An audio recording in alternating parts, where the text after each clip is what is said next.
Bismillahirrahmanirrahim. Assalamualaikum warahmatullahi wabarakatuh. Selamat pagi Ananda semua yang ada di rumah, sehat-sehat saja. Alhamdulillah. Materi bahasa Indonesia kali ini pada pertemuan ketiga ya. Kita lihat slide selanjutnya. Nah, ini temanya tema 1 tentang selamatkan makhluk hidup. Masih tetap ya. Tujuan pembelajarannya adalah menyimpulkan dan menyajikan informasi berdasarkan teks laporan, hasil pengamatan atau wawancara, didengar dan dibaca secara lisan dan tulis ya. Subtemanya yang akan dibahas bagian C dan D. Bagian C menilai kesimpulan teks laporan hasil pengamatan, yang D menulis teks laporan hasil pengamatan. Ya, itu.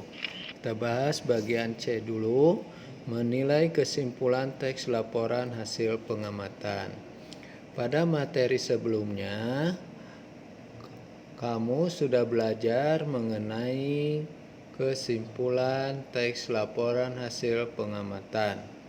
Kesimpulan dibuat untuk mempermudah dalam memahami isi laporan ya. Berikut beberapa kriteria atau ciri yang harus dipenuhi agar suatu kesimpulan dapat dinyatakan baik. Nah, kriteria kesimpulan yang baik yaitu isi sesuai dengan informasi dalam laporan. Yang 2, mengandung ide pokok dan informasi penting laporan. Bintang ketiga, berisi pernyataan yang dibuat menggunakan kalimat sendiri. Yang terakhir adalah menggunakan kata baku dan kalimat efektif ya. Nah, kita lihat selanjutnya. Nah, menilai kesimpulan dapat dilakukan dengan mencermati apakah isi kesimpulan tersebut sudah memenuhi kriteria kesimpulan yang tadi Bapak sampaikan atau belum. Bagian 2-nya, jika kesimpulan tersebut belum memenuhi kriteria yang tadi, kamu dapat memberi pendapat atau saran untuk memperbaiki kesimpulan yang kurang tepat tersebut. Nah, kita bahas bagian D. Menulis teks laporan hasil pengamatan. Sebelum membuat teks laporan hasil pengamatan, kalian perlu memperhatikan hal-hal berikut. 1. Waktu pengamatan. 2.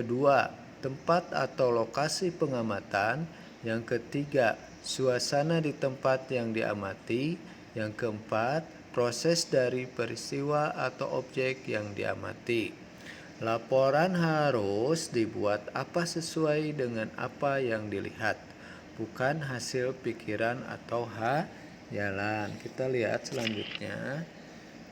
Nah, laporan yang baik dibuat menggunakan kata baku dalam kalimat efektif. Kata baku adalah kata yang sesuai dengan Kamus Besar Bahasa Indonesia atau KBBI ya. Yang bawahnya, kalimat efektif adalah ya, yang disusun dengan kaidah bahasa, baik ejaan maupun tanda bacanya sesuai sehingga mudah dipahami oleh orang lain. Nah, itulah Ananda ya, demikianlah pertemuan pagi hari ini. Terima kasih Ananda semua. Semoga tetap semangat dalam pembelajaran daringnya.